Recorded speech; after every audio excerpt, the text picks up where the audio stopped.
सोमवार को चोपड़ा ब्लॉक के गिरनी गांव ग्राम पंचायत की जानकीगार जूनियर हाई मदरसा में स्टूडेंट्स के लिए विशेष जागरूकता शिविर लगाया गया। अशर आलो एजुकेशन एंड वेलफेयर सोसाइटी की तरफ से ऑर्गेनाइज किए गए इस कैंप में मुख्य रूप से ड्रग्स की लत से नुकसान और बचाव पर चर्चा करने के साथ साथ फिंगरप्रिंट के गलत इस्तेमाल से होने वाले साइबर क्राइम जैसे मुद्दों पर भी चर्चा की गई।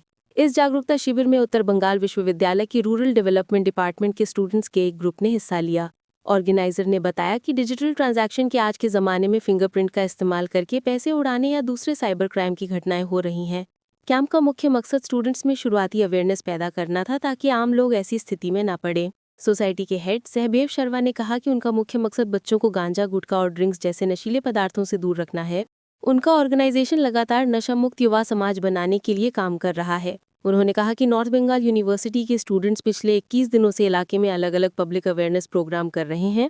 नॉर्थ बंगाल यूनिवर्सिटी के रूरल डेवलपमेंट डिपार्टमेंट की 3rd सेमेस्टर की स्टूडेंट लकी यास्मीन ने कहा कि वे बच्चों के जरिए अपने परिवार और बड़ों में ये अवेयरनेस फैलाना चाहते हैं। कैंप में मदरसे के छोटे स्टूडेंट्स में बहुत उत्साह देखा जा सकता है।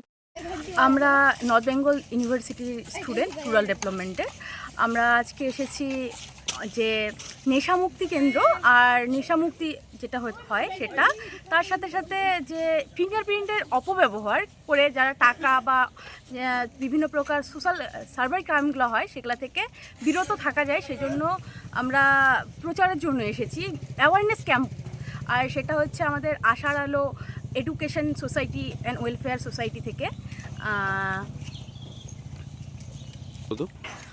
আমরা মূলত ফোকাস করছি যে যাতে শিশুরা, আমাদের মতে শিশুরাই হচ্ছে ভবিষ্যতের ভিত, তারা যাতে ছোট ছোট বিষয়গুলো থেকে শুরু হয়, নেশা বিভিন্ন প্রকার গুটখা থেকে শুরু করে বিভিন্ন প্রকার পানীয় জাতীয় যেসব অপদ্রব্য আছে সেগুলো থেকে তারা যাতে বিরত থাকে, তাদের অ্যাওয়ার করছি যে তারা যাতে এসব থেকে দূরে থাকে। তার সাথে সাথে তারা শুধু নিজেদের না, তাদের বাড়ির যে বড়রা আছে তাদেরকেও অ্যাওয়ার করতে পারে, কারণ বাড়িতে প্রত্যেকটা বাড়ির ছোটদের প্রতি একটা সেন্সিটিভ জায়গা থাকে।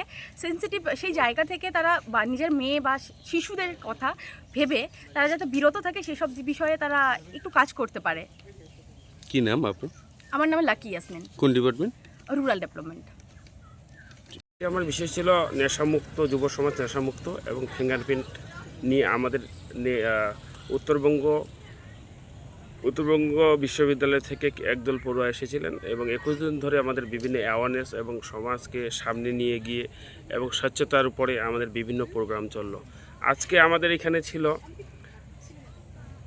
রিয়া খাতুন জুনিয়র হাই মাদ্রাসার প্রাঙ্গণ স্টুডেন্টদের নিয়ে একটি অ্যাওয়ারনেস প্রোগ্রাম ছিল।